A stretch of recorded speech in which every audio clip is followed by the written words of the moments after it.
আমরা যারা Microsoft word use করি সেখানে আমরা আমাদের কাজগুলো দ্রুত করার জন্য মূলত র্যান্ড ফাংশনটা ইউজ করে থাকি। এখানে আমরা যদি র্যান্ড ইউজ করি, কিন্তু কখনো কখনো এখানে ইন্টারনাল মূলত সেটিং প্রবলেমের কারণে র্যান্ড কাজ করে না। যখন আমরা যদি দেখি equal to RAND RAND inter দেই, তাহলে এই যে ফাংশনটা আছে এটা কাজ করতেছে না। এর মেইন সমস্যা হচ্ছে এই প্রবলেম সলভ করার জন্য আমাদেরকে প্রথমে অপশনে যাইতে হবে। অপশন থেকে যদি আমরা প্রুফিংয়ে যাই এবং এখানে অটো কারেক্ট নামে একটা অপশন আছে, এখান থেকে যদি replace text as you type, এটা মূলত যদি আনচেক থাকে, অর্থাৎ এখানে চেক মার্ক দিয়ে ওকে করতে হবে।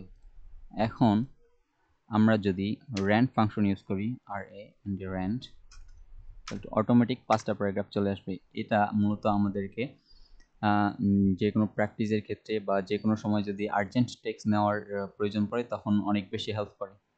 তো এটা হচ্ছে সাধারণভাবে আমরা এইভাবে সলভ করতে পারি। এছাড়াও র্যান্ডের যে ইউজটা রয়েছে আমরা যদি দেখি ইকুয়াল টু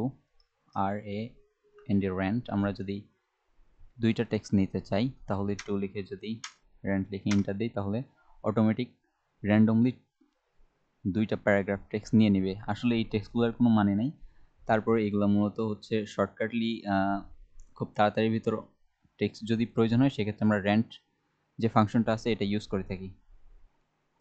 থ্যাংক ইউ।